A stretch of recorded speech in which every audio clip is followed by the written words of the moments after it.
তোমার সাথেও আমার মানে আলাপ হয়ে ভীষণ ভালো লাগলো। ভালো করে বলো, একটা কনফিডেন্সলি বলো। শুট কমপ্লিট হয়ে গেছে, শুট কমপ্লিট। এরকম ইন্ডাস্ট্রিতে যেন আবারও মানে চান্স পাই। কি মহাখানের ফুলে।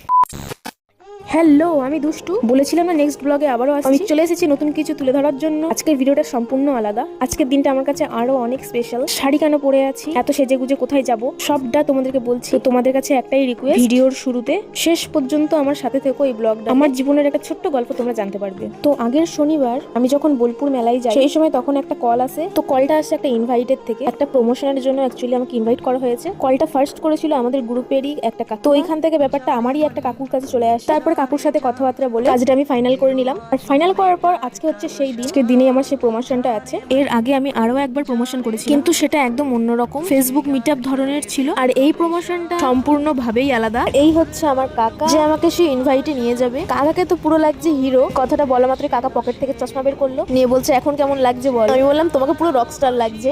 বলো কাকা, আজকে আমরা কোথায় যাচ্ছি? আজকে আমরা একটা শুটে যাচ্ছি, বর্ধমানে একটা শুটে যাচ্ছি। অ্যাড আছে আমাদের প্রমোশন। হ্যাঁ, প্রোমোট অ্যাড আছে, প্রোমোট অ্যাড আছে। আমরা আসি, আপনারা দেখতে পাবেন সবাই। বর্ধমানে হবে। কাকা তো পুরো রকস্টার হয়ে গেছে। আমি তো আর না না, আমার মামুনি ঠিক আছে। মামুনি দেখলে আমি সেরা। যাই হোক, কাকাকে একটু বেশি বেশি ভালোবাসা দিও, সব জানতে পারবে আস্তে আস্তে। বর্ধমানে আগে পৌঁছে নি, তোমরা তো জানতে পেরে গেছো বর্ধমান হচ্ছে অনুষ্ঠানটা। চলো যাই। আর আমার মামুনিকেও তোমরা সবাই কিন্তু একটু মন ভরে ভালোবাসা দিও, ঠিক আছে?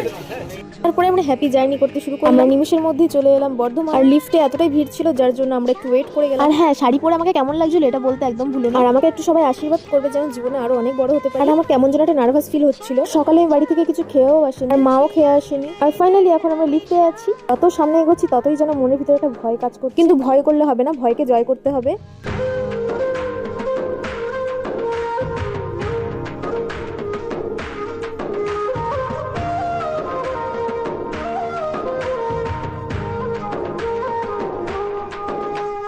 এখন একটু ব্রেকফাস্ট করে নেওয়া দরকার আমার মনে হলো। কাকা কিন্তু ভালোই বুঝতে পেরেছে যে আমি ভিডিও করি। তারপরে বেশি না বকে তাড়াতাড়ি খাবার দাবার খেয়ে এখন বেরিয়ে পড়ছি। তোমরা যারা বর্ধমান থেকে আমার ব্লগটা দেখবে তারা অবশ্যই আমাকে জানবে। আর আমি কিন্তু লোকেশনটা কোথায় সেটা জানতাম না, আমি সেটা পরে জানতে পারলাম। দোকানের নাম হচ্ছে খুবসুরত। এটা একটা ফার্নিচারের দোকান, খাট আলমারি এসবের দোকান। আর লোকেশনটা হচ্ছে তিনকোনিয়া গুডসেট রোড, পূর্ব বর্ধমান। স্টেশন থেকে বেশিক্ষণ নয়। তোমরা যারা বর্ধমান থেকে আমার ভিডিওটি দেখবে তারা হয়তো অবশ্যই চিনবে। তো এখন আমরা ভিতরে প্রবেশ করছি। আর আমরা যখন পৌঁছলাম তখন মালিকটা ছিল না, তাই আমাদেরকে একটু বসতে বললো। চারিদিকে অনেক আলমারি রাখা ছিল, তোমাদেরকেও একটু দেখিয়ে দিলাম। খুব সুন্দর, তোমরা সবাই এখানে আসতে পারো। এখানে কিন্তু দারুণ দারুণ কালেকশন আছে। আর কিছুক্ষণ পরেই আমাদের ক্যামেরাম্যান দাদারা চলে এলো। তোমরা হয়তো ভাবছো, অনেকজনের কমেন্টে আমাকে বলতে পারো যে ক্যামেরাম্যান দাদাদের মুখ কেন আমি হাইড করে দিলাম। কারণ তারা আমাকে তখনই বলেছিল আমাদের মুখ যেন না দেখা যায় বোন, সবার লাইফেই তোর পার্সোনাল বলে কোনো জিনিস আছে। দাদারা খুব ভালোভাবেই আমাকে বলে আমরা ক্যামেরার সামনে আসি না, আমাদের প্রবলেম আছে। আমি দাদাদের বলি বেশ ঠিক আছে, তোমাদের আমি ক্যামেরার সামনে আনবো না। তো সেই জন্যই আমি তাদের মুখগুলো হাইড করে দিই। আর বললো যে যা রেডি হওয়ার হয়ে নাও, কিছুক্ষণের মধ্যেই আর একটা দিদি আসবে, কিন্তু জানি না যে কোন দিদি। তাই আমি একটু লিপস্টিক পরলাম, একটু চুল আঁচড়ালাম। আর আমার কানেরটা বারবার খুলে যাচ্ছিল, এর জন্য আমি খুবই বিরক্ত বোধ হচ্ছিলাম। আর আমি যতটুকু জানি এই প্রমোশনটা করতে দুটো ছেলে এবং দুটো মেয়ে লাগবে। অনেকক্ষণ বসে থাকাতে আমার অনেক বোরিং লাগলো, তাই চারিদিকটা দেখার জন্য একটু উঠে এলাম। চারিদিক দেখতে গিয়ে আমি নিজেকেই আগে দেখিয়ে নিলাম। আর এখানে হবে আমাদের শুট। তো সবাই রেডি করছে, ক্যামেরা ফ্যামেরা। প্রথমবার জীবনে এত বড় ক্যামেরা দেখলাম। পরে আমাদের একটা দিদি চলে এলো, আর দিদির হচ্ছে প্রফেশনাল ভাবে মডেল। দিদিদের সঙ্গে আমার একটুর মধ্যেই পরিচয় হয়ে গেল। দিদিটা খুব ভালো এবং খুব মিষ্টি। পরে আমরা একসাথে অনেকগুলো ভিডিও ক্লিপস, আমরা একসাথে অনেক গল্প করলাম, সবাই সবার পরিচয় দিলাম। আর জিনিসগুলো তারা এইভাবেই নিয়ে যাচ্ছিল।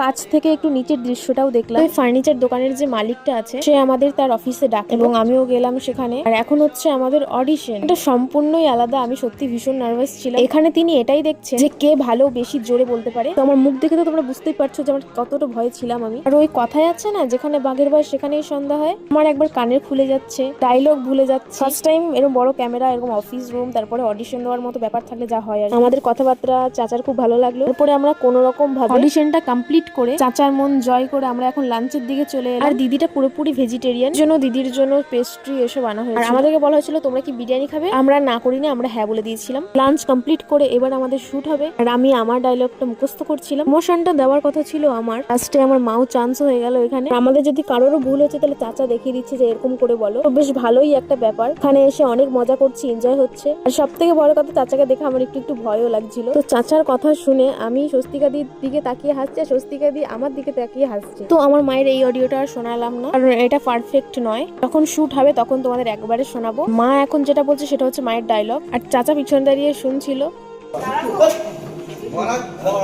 2026 সালে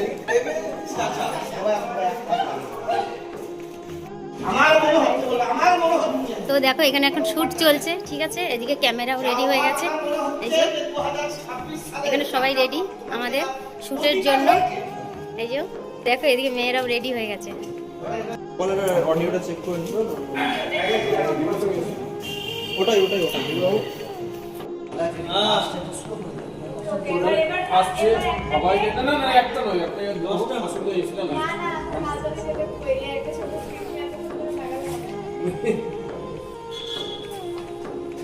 একটু পেশা সামান্য সামান্য পেশা আর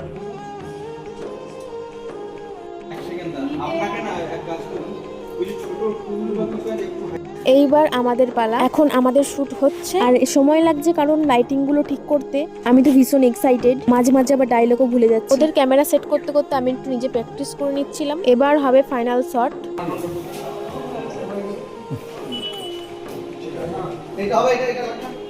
না ওটাতেই ভালো হবে।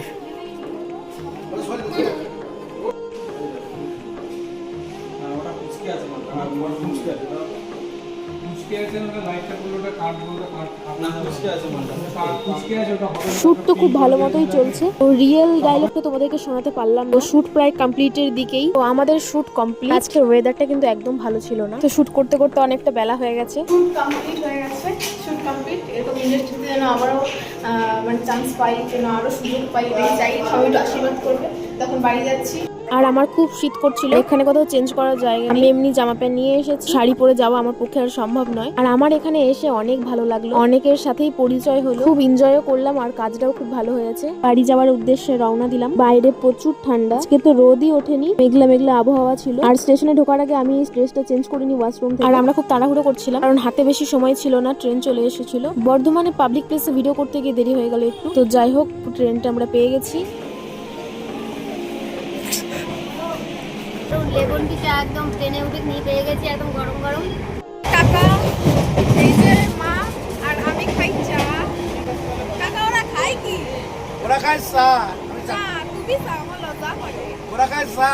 তুমি চা, আমার লজ্জা করে। আরে বাবা কলম তো চা, আরে তুমি চা, আমার লজ্জা করে। বাইরে না কর তোর টাকা বাইরে দেবানি। এ মা, মারে দরজা খুলে দেখ তোর হাত বলেইছে। এ মা, মারে দরজা খুলে দেখ তোর হাত বলেইছে। ট্রেনে এঠেও শান্তি নেই, কাউতালি শুরু করে দিয়েছে। তারপর আমার শহরে আমি নেমে পড়েছি ট্রেন থেকে। তো আমরা একটু বিরিয়ানি নিয়ে নিলাম, কারণ আমরা যেহেতু কিছু খেয়ে এসেছি, বাপির জন্য কিছু নেবো, তাই আমাদের পার্সেল রেডি। আমি ঝটাম করে নিয়ে নিলাম। আর কাকা যে দেখেছে আমাকে ভিডিও করতে, সেই নিজের কালিটা একটু দেখিয়ে দিল। তো আমি বাড়ি যেতে থাকি। আজকের ভিডিওটা এই পর্যন্ত। ভিডিওটি ভালো লাগলে অবশ্যই সাবস্ক্রাইব করে দিও, আর ফেসবুক থেকে দেখে থাকলে অবশ্যই ফলো করে লাইক কমেন্ট শেয়ার করে দিও। Thank you, tata.